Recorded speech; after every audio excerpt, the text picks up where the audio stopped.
29 জুলাই 1911 ভারতের স্বাধীনতা সংগ্রামের যাত্রায় একটা ছোট অথচ খুব গুরুত্বপূর্ণ ঘটনা ঘটে যায়। ইংরেজদের অত্যাচার আর লাঞ্ছনায় নিপীড়িত হতে হতে দেয়ালে যখন পিঠ ঠেকে গেছিল দেশবাসীর, ঠিক তখনই 11 জন বাঙালি খালি পায়ে খেলার মাঠে বুটধারী সাদা চামড়ার সাহেবদের হারিয়ে স্বাধীনতা আর জাতীয়তাবাদের আন্দোলনকে একটা নতুন দিশা দেখায়।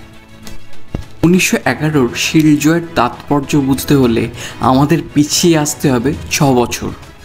1905 সালের 16ই অক্টোবর তারিখটি ভারতের স্বাধীনতা সংগ্রামের ইতিহাসে অপরিসীম গুরুত্ব বহন করে। সরকারিভাবে প্রশাসনিক কারণ দেখালেও বাস্তবে ধর্মীয় ও সাংস্কৃতিক ভিত্তিতে কুখ্যাত ডিভাইড অ্যান্ড রুল কৌশলের মাধ্যমে বাংলাকে দুভাগে ভাগ করেছিল ব্রিটিশ সরকার। দেশভাগের প্রতিক্রিয়ায় একটি ব্রিটিশ বিরোধী আন্দোলনের উদ্ভব হয়, যার মধ্যে বয়কট ও বিক্ষোভ সহিংস ও অহিংস উভয়ই ছিল। ভারতীয় জাতীয় কংগ্রেস যখন স্বদেশী অভিযান শুরু করে, তখন বিভাজনের পর প্রধানত বাঙালি হিন্দুদের নেতৃত্বে একটি বিরোধী দলের উত্থান হয়। ব্রিটিশ পোশাক পণ্য বর্জনের মাধ্যমে ছড়িয়ে পড়া স্বদেশী আন্দোলনের কেন্দ্রবিন্দু ছিল বাংলাই।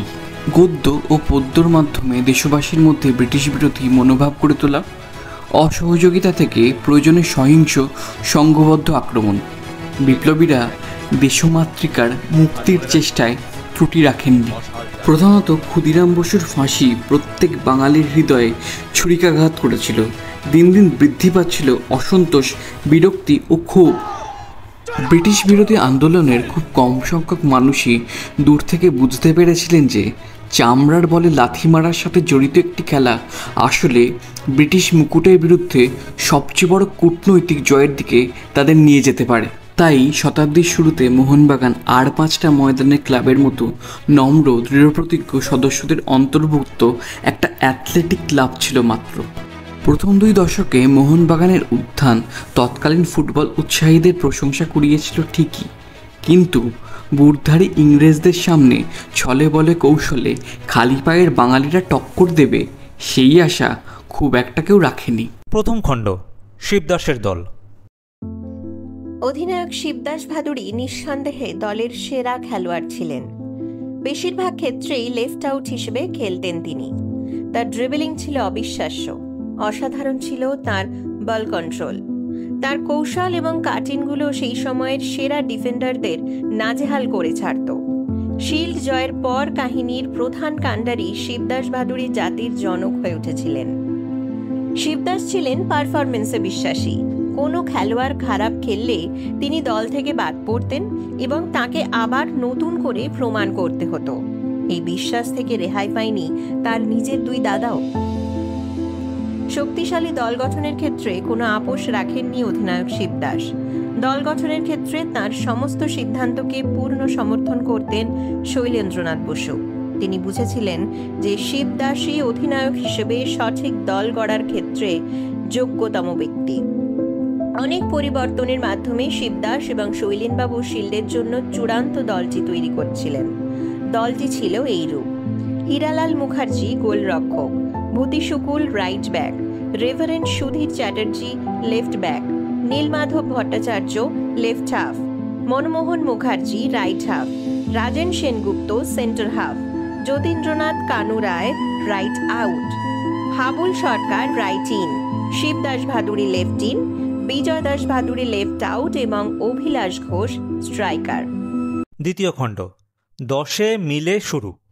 শিল্ডে মোহনবাগানের উদ্বোধনী ম্যাচ ছিল সেন্ট জেভিয়ার্স কলেজের বিরুদ্ধে, যারা তুলনামূলকভাবে সহজ প্রতিপক্ষ ছিল। মোহনবাগান এর আগে একাধিকবার সেন্ট জেভিয়ার্সকে পরাজিত করেছিল এবং এবারও তার ব্যতিক্রম ঘটেনি। প্রথমার্ধে 19 বছর বয়সী স্ট্রাইকার অভিলাষ ঘোষের গোল এবং বিজয় দাস ভাদুড়ীর জোড়া গোলে 3-0 গোলে সহজ জয় নিশ্চিত করে মোহনবাগান। এই ম্যাচে মোহনবাগানের জয়লাভ যতটা সহজ শোনাচ্ছে, বাস্তবটা ছিল অনেকটাই আলাদা। 10 জনে খেলে এই যুদ্ধ জয় করতে হয়েছিল মোহনবাগানকে। ঠিক শুনেছেন, তাদেরকে খেলতে বাধ্য করা হয়েছিল 10 জন নিয়ে। দেশীয় দলের অগ্রগমন আটকাতে বিভিন্ন ধূর্ত ছল কৌশলের দ্বারস্থ হয় ইংরেজরা। মোহনবাগানের অভিজ্ঞ ফুটবলার রেভারেন্ড সুধীর চ্যাটার্জি সে সময় ভবানীপুরের MMS কলেজের অধ্যাপক ছিলেন। তিনি ছিলেন সেই দলের একমাত্র ফুটবলার যিনি বুট পরে খেলতেন। কিন্তু মোহনবাগানের নির্ভরযোগ্য এই ফুটবলার যাতে না খেলতে পারেন সেজন্য ব্রিটিশদের নিয়ে তৈরি কলেজ কর্তৃপক্ষ তার অর্ধ দিবস ছুটি মঞ্জুর করেননি। ঠিক শুনছেন, ইংরেজদের কদর্য খেলার বলি হয়ে মোহনবাগানকে নামতে হয়েছিল 10 জন নিয়ে। শৈলেন্দ্রনাথ বাবু বুঝতে পারেন যে তার সঙ্গে ব্যক্তিগত শত্রুতার জেরেই ম্যাকগ্রেগর সাহেব কৌশল করে সুধীরকে আটকে দিয়েছেন। অনেক চেষ্টা করেও সুধীরের ছুটি মঞ্জুর করানো সম্ভব হয়নি। তৃতীয় খণ্ড, দ্বিতীয় প্রতিপক্ষ রেঞ্জার্স না বৃষ্টি? দেখতে দেখতে এসে উপস্থিত হলো দ্বিতীয় ম্যাচ। সামনে রেঞ্জার্স। আগের মরশুমে শিল্ডে মোহনবাগানের বাদ পড়ার একটা উল্লেখযোগ্য কারণ ছিল বৃষ্টি, যা মাঠকে পিচ্ছিল করে দিয়েছিল। ফলে বুট পরিহিত ব্রিটিশরা খালি পায়ের বাঙালিদের তুলনায় উল্লেখযোগ্য সুবিধা লাভ করে। ভেজা মাঠে খালি পায়ে মোহনবাগান খেলোয়াড়েরা বলের নিয়ন্ত্রণ সহজেই হারিয়ে ফেলেছিল। ফলস্বরূপ রেঞ্জার্সের বিরুদ্ধে ম্যাচের দিনও শিবদাসদের কপালের ভাঁজ বাড়িয়ে নিজের শক্তি বাড়িয়ে দিয়েছিলেন বরুণ দেব। অমৃতবাজার পত্রিকায় 17 জুলাই গণেন মল্লিক লেখেন, সেদিন খেলার আগে হলো জোর বৃষ্টি, জল জমে কাস্টমস মাঠ পিচ্ছিল হয়ে গেল। ম্যাচের আগে বৃষ্টির গতি কমে যায় এবং শুকোতে থাকা মাঠের ফায়দা তুলে মোহনবাগান প্রথমার্ধেই 2 গোলে এগিয়ে যেতে সক্ষম হয়। দ্বিতীয়ার্ধে দ্রুততর হয় খেলার গতি। এই সময় রেঞ্জার্স অনেক আক্রমণ করলেও মোহনবাগানের রক্ষণ বিভাগ সেই আক্রমণগুলি অকেজো করে দেয়। যদিও শেষ পর্যন্ত রেঞ্জার্স একটা গোল শোধ করে, খেলা শেষ হয় মোহনবাগানের পক্ষে 2-1। ইন্ডিয়ান ডেইলির মতে সেই ম্যাচের শ্রেষ্ঠ ফুটবলার ছিলেন যতীন্দ্রনাথ ওরফে কানু রায়। মোহনবাগান প্রথম গোলটি পেয়েছিল কিছুটা বিপক্ষের গোলরক্ষকের ভুলেই। রেঞ্জার্সের গোলরক্ষক স্যান্ডলার একটা মিস কিক করলে সেই বল ধরে গোল করতে ভুল করেননি বিজয় দাস ভাদুড়ী। দ্বিতীয় গোলটি আসে ডান দিক থেকে। কানু রায় কয়েকজন খেলোয়াড়কে ড্রিবল করে মাঝের দিকে একটা পাস বাড়ান। সেখানে একটা জটলা সৃষ্টি হলেও বিজয় দাস আবার বল জারলেই জড়িয়ে দেন। যদিও এই গোলটি বিজয় দাস করেছিলেন নাকি শিব দাস তা নিয়ে মত পার্থক্য দেখা যায় সে সময়কার সংবাদপত্রগুলিতে। আসলে দুই ভাইয়ের চেহারার এতই মিল ছিল যে বিপক্ষের ফুটবলারদের মধ্যেই বিভ্রান্তির সৃষ্টি হতো। সেখানে সে যুগে মাঠের বাইরে বসে অনেক সময়ই সঠিকভাবে বোঝা যেত না যে ভাদুড়ী ভ্রাতৃদ্বয়ের কোনজন কোন পজিশনে খেলছেন, এবং চেহারার এই সাদৃশ্যের ফায়দা অধিনায়ক শিবদাস পূর্ণভাবে ব্যবহার করেন ফাইনালে। চতুর্থ খণ্ড, কঠিন প্রতিপক্ষ, অবিশ্বাস্য সমর্থন। মোহনবাগানের তৃতীয় ম্যাচটি পড়ে রাইফেল ব্রিগেডের বিরুদ্ধে। ব্রিস্টল ইউনাইটেডকে হারিয়ে তৃতীয় রাউন্ডে মোহনবাগানের মুখোমুখি হয় সেনাদল। ব্রিস্টল ম্যাচটি 1 গোলে জিতলেও তাদের খেলার ধরন যে আলাদা সে বিষয়টি নজর এড়ায়নি শিবদাস ভাদুড়ীর। শারীরিক শক্তিতে আগের দুটি দলের তুলনায় তারা অনেক এগিয়ে। 1 বছর আগে আসামে একটি প্রতিযোগিতায় এই রাইফেল ব্রিগেডের কাছেই 1 গোলে হারতে হয়েছিল শিবদাসদের। ব্রিটিশদের চোখে মুখে হঠাৎই যেন একটা আত্মবিশ্বাস, এবার যেন হারবেই মোহনবাগান। অবশ্য তাদের এই ভাবনাতে যুক্তি ছিল। ফোর্ট উইলিয়ামে একসঙ্গে অনুশীলন করে দলটা, প্রতিটা মাঠ তাদের নখদর্পণে। সঙ্গে ফরওয়ার্ড লাইনে প্যান্সফোর্ড থেকে চ্যাপম্যানের মতো দক্ষ খেলোয়াড় রয়েছে, ডিফেন্স অসাধারণ। গোটা ম্যাচ মোহনবাগানকে সমান শক্তি নিয়ে দৌড়ে যেতে হবে অবিরাম। একটা ছোট ভুলও ডেকে আনতে পারে বিপদ। তবে এই আত্মবিশ্বাসের মাঝেও তাদের অবাক করেছিল ভারতীয় দর্শকদের উন্মাদনা। মোহনবাগান সমর্থকদের মধ্যে যেমন ছিলেন শহরের ধনী সম্ভ্রান্ত পরিবার, তেমন অধিকাংশই ছিলেন মধ্যবিত্ত থেকে নিম্ন মধ্যবিত্ত পরিবারের মানুষ, যাদের কাছে মোহনবাগানের জয় ছাপিয়েও মুখ্য হয়ে উঠেছিল বাঙালির কাছে ভারতীয়দের কাছে সাহেবদের পরাজয়। তারা উপলব্ধি করেছিলেন যে ফুটবলের মাধ্যমেও ব্রিটিশদের এই পরাজয় সম্ভব। 19 জুলাইয়ের মোহনবাগান বনাম রাইফেল ব্রিগেডের খেলা দেখতে উপস্থিত হয়েছিলেন 35 থেকে 40 হাজার দর্শক।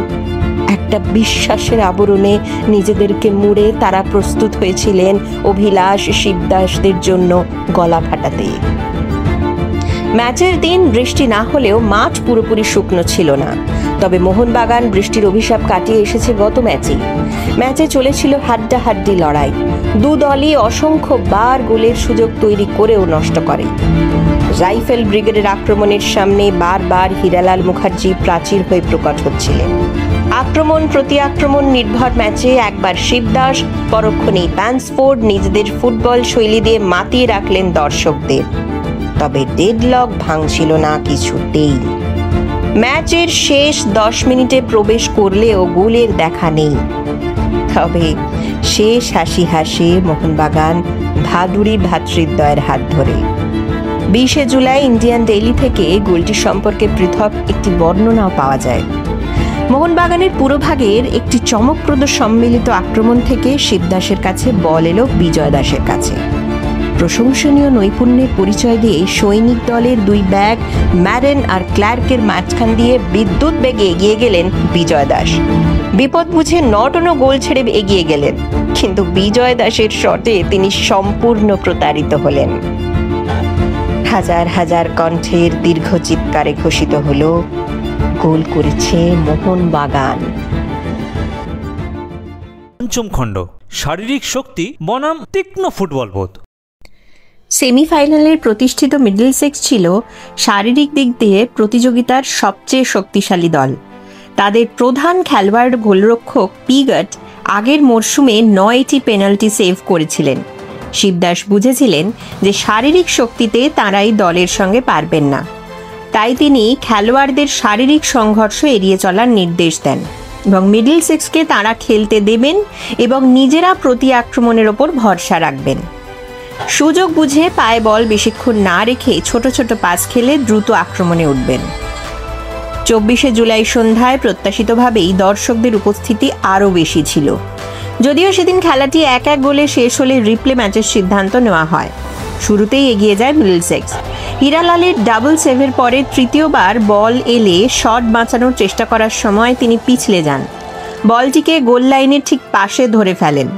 মিডলসেক্স আক্রমণ ভাগের ফুটবলাররা হীরালালকে লাথি মেরে গোলের দিকে ঠেলে দেন। রেফারি কিন্তু ফাউল দেননি, গোলটি বৈধ বলে নির্দেশ দেন। ইংরেজ রেফারিরা সবসময়ই বাগানের বিরুদ্ধে ব্যাপক পক্ষপাতিত্ব দেখিয়েছিলেন পুরো প্রতিযোগিতা জুড়েই, কিন্তু এখনো পর্যন্ত এটি মোহনবাগানের বিরুদ্ধে নেওয়া সবচেয়ে নক্কারজনক সিদ্ধান্ত। প্রতিপক্ষের এই ধরনের অবিচার এবং শারীরিক আগ্রাসন এবং পিছিয়ে পড়া মোহনবাগানকে ম্যাচটি বাঁচাতে অসাধারণ কিছু করতে হতো। ম্যাচ বাঁচাতে মোহনবাগান খেলোয়াড়রা শক্তির বিপক্ষ শিল্পকে বেছে নিলেন। কানুরায় দিক পরিবর্তন করে রাইট আউট থেকে লেফট আউটে এলেন শিবদাসের জায়গায়। শিবদাস হয়ে গেলেন সেন্টার ফরওয়ার্ড আর অভিলাষ চলে এলেন ডান দিকে। এতেই জায়গা পেতে শুরু করলেন অভিলাষ এবং কানু। শিবদাসকে বিপক্ষ মার্ক করতে গেলে কানুরায় বাঁদিকটা দখল নিয়ে নেয়। গতি বাড়িয়ে বক্সে ঢুকে শট নিলেন। বল ক্রসবারের ভেতর দিকে লেগে গোল লাইন অতিক্রম করে গেল। ষষ্ঠ খণ্ড, আছে বল দুর্বলেরও। ফুটবল খেলাটা জাতি, বর্ণ, ধর্ম বা লিঙ্গের উপর ভিত্তি করে তৈরি বৈষম্যের ক্ষুদ্র প্রতিবন্ধকতার বাইরে। আর খেলার মাঠে রেফারিরা সেটা ভুলে গেলেই খেলার সৌন্দর্য নষ্ট হয়। রিপ্লে ম্যাচে রেফারির পরিবর্তন ছিল নিয়ম বিরুদ্ধ, কিন্তু আইএফএ উপলব্ধি করে যে এরকম একপেশে রেফারি সত্যি বড্ড বেশি চোখে লাগছে, তাই তারাই ম্যাচে রেফারি পরিবর্তন করেন। রেফারি সহ নির্দিষ্ট কয়েকজন ইংরেজের কাছে ফুটবল ছিল রাজনীতির ঊর্ধ্বে, রেসের ঊর্ধ্বে। মনমোহন, রাজের, নীলমাধবকে মাঝে রেখে 2-3-5 ছকে মোহনবাগান খেলতে নামলেও মাঝের 3 জনের সঙ্গে শিবদাস, কানুরায় আর হাবুল সরকার যুক্ত হয়ে শুরু করলেন নিজেদের মধ্যে পাস খেলে মাঝমাঠ ধরে রাখার খেলা। মাঝে মধ্যে 2-1 জনকে ড্রিবল করে ফের সতীর্থকে পাস দেওয়া। মোহনবাগানের ইহেন খেলায় বিরক্ত হয়ে উঠল ব্রিটিশ দল। প্রথমার্ধ শেষ হয় গোল শূন্যভাবে। শিল্ডে এখনো পর্যন্ত মোহনবাগানের খেলার পর্যালোচনা করলে দেখা যাবে এই অর্ধটি ছিল বিরক্তিকর বা boring, square pass, back pass. তবে এই ধরনের খেলা সম্পূর্ণভাবেই ছিল শিবদাসের মস্তিষ্ক প্রসূত। শিবদাস জানতেন এই খেলায় এই বিপক্ষ মাথা গরম করবেই। তার কিছুটা আন্দাজ প্রথমার্ধেই পেয়েছিলেন তারা। তবে চাল পাল্টা চাল ছাপিয়ে ঘটে গিয়েছিল একটা দুর্ঘটনা। প্রথমার্ধ শেষ হতে তখন কয়েক মিনিট বাকি। শিবদাসের বাড়ানো বল ধরতে দৌড়চ্ছেন অভিলাষ, পাশে ইডেন, অপরদিকে দৌড় শুরু করেছেন হাবুল। অভিলাষ অতিক্রম করে গিয়েছেন ইডেনকে। বিপদ বুঝে গোল ছেড়ে বেরিয়ে এলেন পিগাট। মাঝে বল, একদিকে অভিলাষ ঘোষ, অন্যদিকে পিগাট। কে পাবেন বল? বেশ কিছুটা দূর থেকেই বলের ওপর ঝাঁপিয়ে পড়েন পিগাট। অভিলাষকে ট্যাকল করার ব্যর্থ চেষ্টা করেন ইডেন। অভিলাষও বলের নাগাল পেতে পা বাড়িয়ে দেন। ভারসাম্য রাখতে না পেরে পা পিছলে পড়ে পিগাটের মুখের দিকে। তার বাঁ চোখের ওপরে লাগলো অভিলাষের পায়ের নখ। কিছুক্ষণের জন্য জ্ঞান হারান পিগাট। তবে জ্ঞান ফিরে আসার পর সাহসী পিগাট পুরো ম্যাচ খেলতে চাইলেন এবং একটি চোখে ব্যান্ডেজ বেঁধে সম্পূর্ণ এক চোখ ঢাকা অবস্থাতেই পুরো ম্যাচ খেলেছিলেন তিনি। এই ঘটনার পর থেকে মিডলসেক্সের খেলোয়াড়দের ফাউলের পরিমাণ কয়েক গুণ বেড়ে গেল, যেন খেলার চেয়ে মোহনবাগান ফুটবলারদের চোটগ্রস্ত করাই ছিল তাদের উদ্দেশ্য। খেলা শেষ হতে আর 10 মিনিটের মতো বাকি। আজও কি ড্র? তাহলে কি আবার রিপ্লে? এইসব ভাবনা যখন আসতে শুরু করেছে, সেই সময় শিবদাস বল পেয়ে হঠাৎ দৌড় শুরু করলেন। প্রায় 50,000 দর্শক মুগ্ধ হয়ে দেখল শিবদাসের ম্যাজিক। কয়েকজন ডিফেন্ডারকে ড্রিবল করে বল বাড়ালেন বিজয় দাসকে। বিজয় দাস ওই বলই আবার দিলেন শিবদাসকে। আর চোখে সৈনিক দলের দুই ব্যাকের অবস্থান দেখে নিয়ে তাদের মাঝখান দিয়ে শিবদাস বল বাড়ালেন ডান দিকে। অফ দ্য বল একটা দৌড়ে ততক্ষণে ঠিক জায়গায় পৌঁছে গিয়েছিলেন হাবুল সরকার। চলতি বলেই অসাধারণ প্লেসমেন্ট। গগনভেদী চিৎকারে মুখরিত ডালহৌসি ক্লাব প্রাঙ্গণ। গোল হলো। এতই অসাধারণ ফিনিশ করেছিলেন হাবুল সরকার যে পিগাট পুরোপুরি ফিট থাকলেও বাঁচাতে পারতেন না। দর্শক স্থানে গোলের উৎসব থামার আগেই আবার গোল। এবার অধিনায়ক নিজেই সম্মিলিত একটা আক্রমণ থেকে নিজেই গোল করলেন তিনি। হঠাৎই যেন ছত্রভঙ্গ হয়ে গেল মিডলসেক্সের ডিফেন্স। এর খানিক পরেই টেন্ডেল ফাউল করে বসলেন কানু রায়কে। একটি ফ্রি কিক পেল মোহনবাগান। আবার গোল করলেন কানু রায়। পিগাটের চোটে কি মোহনবাগানের সুবিধা হয়েছিল? গোলগুলো কিন্তু সে কথা বলে না। 100% ফিট গোলকিপারের পক্ষেও গোলগুলোর ক্ষেত্রে কিছু করার থাকতো না। তবে এই আঘাত যে মিডলসেক্সকে মানসিকভাবে বিপর্যস্ত করে দিয়েছিল সে কথা বলাই যায়। খেলা শেষ হতেই আবেগের বাঁধ ভাঙল। হুড়মুড়িয়ে সবাই ঢুকে পড়েছেন মাঠে, জড়িয়ে ধরছেন সবুজ মেরুন যোদ্ধাদের। গ্রামে গঞ্জে মফস্বলে অলিতে গলিতে খবর রটে গেল মোহনবাগান শিল্ড ফাইনালে। তবে অধিনায়ক শিবদাস কিন্তু সতর্ক। তিনি জানেন ফাইনালে হেরে গেলে এই জয়ের কোনো মূল্যই থাকবে না। সপ্তম খণ্ড, অমর 29 জুলাই। পরাধীন ভারতের ইতিহাসে এক উজ্জ্বল দিন। খেলার মাঠে স্বাধীনতার লড়াই করতে যাচ্ছিল বাঙালিরা। মোহনবাগান তাদের প্রতিনিধি মাত্র। গ্রাম বাংলা থেকে তো বটেই, প্রতিবেশী অঞ্চল বিহার, আসাম, পূর্ববঙ্গ থেকে মানুষ আসতে শুরু করলো খেলা দেখতে। মাঠে উপচে পড়ছে ভিড়। তৎকালীন ক্যালকাটা ফুটবল গ্রাউন্ডের আয়তন আন্দাজ করে 30,000 মতো দর্শক খেলা দেখতে পারত। অথচ সংখ্যাটা সেদিন 1 লাখ ছাড়িয়ে গিয়েছিল। কোনো জায়গা খালি নেই। গাছের ডাল, ভাঙা পাঁচিল, যে কোনো এক খণ্ড অবলম্বন হলেই তারা খুশি। ইংলিশম্যান লিখেছিল, গাছে মানুষ ধরে না। হাজার হাজার লোক জনতার সঙ্গে মিশে ভেসে বেড়াচ্ছে এদিক থেকে ওদিক। মাঠের ভেতরের লোক ঘুড়ি উড়িয়ে খেলা সম্বন্ধে ওয়াকিবহল রাখছে বাইরের লোককে। শিল্ডের 19 বছরের ইতিহাসে এই প্রথমবার একটা ভারতীয় দল উঠেছিল ফাইনালে। ব্রিটিশদের মনের কোণে সংশয়। এই বিপুল জনসমাবেশ, হাজার হাজার কণ্ঠস্বর বারবার গর্জে উঠেছিল জাতীয়তাবাদের স্লোগানে। গোড়া চামড়ার সাহেবদের বোধন দেখতে ক্যালকাটা গ্রাউন্ডে গলা মিলিয়েছিল 8 থেকে 80। ইস্ট ইয়র্কশায়ার অধিনায়ক জ্যাকসন টস জিতে কেল্লার দিকে নিজের দুর্গ রক্ষা করার সিদ্ধান্ত নিলেন। রেফারি বাঁশিতে কিক অফ করলেন অভিলাষ ঘোষ। ইস্ট ইয়র্কদের খেলার প্রধান লক্ষ্য ছিল মাঝ মাঠে শিবদাসের খেলা নিষ্ক্রিয় করা, এবং তার সিংহভাগ দায়িত্ব পড়ে অধিনায়ক জ্যাকসনের উপর। দুই অধিনায়কের পরস্পরকে টেক্কা দেওয়ার লড়াইয়ে প্রথমার্ধে অনেকটাই সফল ছিলেন জ্যাকসন। গোলশূন্য শেষ হয় ফার্স্ট হাফ। দ্বিতীয়ার্ধে শুরু থেকে চাপ বাড়ালো ইস্ট ইয়র্কশায়ার। একসময় এগিয়েও গেল তারা। জ্যাকসনের ফ্রিকিক শুকুরের গায়ে লেগে জালে জড়িয়ে গেল। মাঠে নেমে এলো শ্মশানের নিস্তব্ধতা। ইস্ট ইয়র্কশায়ারের কালো সাদা ঘুড়ি উঠল আকাশে। হাল ছাড়লেন না শিবদাস। বিজয় দাসের সাথে পজিশন পাল্টে লেফট ইন খেলে কিছুটা ভিতরে এসে খেলা তৈরি করার দায়িত্ব নিলেন। কানু রায় একটা বল টাচ লাইন ধরে দৌড়ানো শুরু করলো। সাথে তাল মিলিয়ে দৌড়তে শুরু করলেন বাগান তথা বাংলার শের শিবদাস ভাদুড়ী। পেনাল্টি বক্সের কাছে এসে কানু বল দিলেন শিবদাসকে। দুই ডিফেন্ডারকে অতিক্রম করে শট নিলেন শিবদাস। এক ড্রপে বল জালে জড়ালো। গর্জে উঠল সমর্থকরা। আকাশে আবার ঘুরে উঠল, এবার সবুজ বেরুন রঙের। খেলার তখনও 5 মিনিট বাকি। গোল খাওয়া বিভ্রান্ত ইস্ট ইয়র্কশায়ারকে ছেঁকে ধরলেন শিবদাস অভিলাষরা।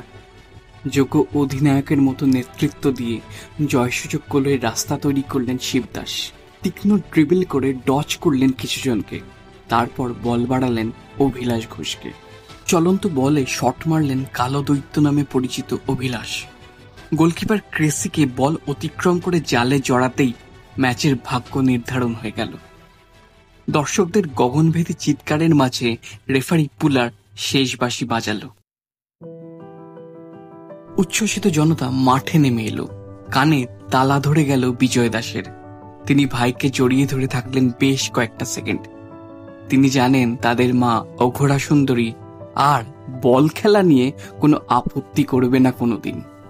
মাঠে উপস্থিত অসংখ্য দর্শক জানে যে পরের দিন থেকেই তাদের আবার ফিরে যেতে হবে প্রতিদিনের অপমানিত লাঞ্ছিত জীবনে।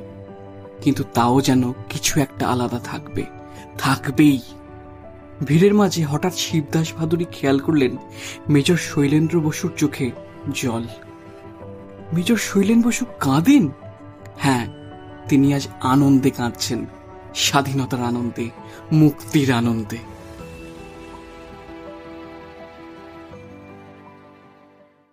Three cheers for Mohun Bagan. এই জয় ভারতীয় জাতীয়তাবাদের আগুনে ঘি ঢালার মতো ইন্ধন দেয়। সেদিনের আকাশে সবুজ মেরুন ঘুড়িগুলো ছিল স্বাধীনতার বার্তাবাহক। সেদিনের দুটো গোল শুধু ইয়র্কশায়ারের বিরুদ্ধেই ছিল না, ছিল 200 বছর ধরে পদতলে পিষ্ট করা ইংরেজদের বিরুদ্ধে। এই জয় ছিল তাদের পতন ঘোষণা। সেদিনের সবুজ মেরুন রং হয়ে উঠেছিল গেরুয়া, সাদা, সবুজ। বাংলায় স্বদেশী আন্দোলন ব্যাপক গতি লাভ করে এর ফলে। মোহনবাগান যদি এটা করতে পারে তাহলে প্রত্যেক ভারতবাসী সমবেতভাবে সফল হবেই। এই একটা বিশ্বাসের জন্ম দেয় এই জয়। অতিথি কাটারের হাত থেকে শিল্ড নিয়ে 3 চিয়ার্স ফর মোহনবাগান বলে উঠলেন শিবদাস ভাদুড়ী। গলা মেলালেন সকলে। শিল্ডটি এসেছিল লন্ডনের বিখ্যাত এলকিংটন কোম্পানি থেকে। ইজিতদের প্রতি সম্মান প্রদর্শন করলেন শিবদাস। বললেন 3 চিয়ার্স ফর ইস্ট ইয়র্কশায়ার। সবাই গলা মেলালেন তার সঙ্গে। ম্লান মুখে দাঁড়িয়ে থাকা বিপক্ষের খেলোয়াড়রা হাততালি দিয়ে সম্মান ফেরত দিলেন। সেই বছরের শেষের দিকে ব্রিটিশদের রাজধানী দিল্লিতে স্থানান্তরিত হয়। 150 বছর আগে যেই বঙ্গে নবাব সিরাজকে পরাস্ত করে ইংরেজরা তাদের স্থাপত্য বিস্তার করে, সেই ভীত বেঙ্গল প্রভিন্স থেকে তারা নিজেদের আস্তে আস্তে সরিয়ে নেয়। বঙ্গভঙ্গ প্রত্যাহার করা হয়, বাংলা আবার একত্রিত হয়, আর ইতিহাসের পাতায় সোনালী অক্ষরে রচিত হয় একাদশের সূর্যোদয়।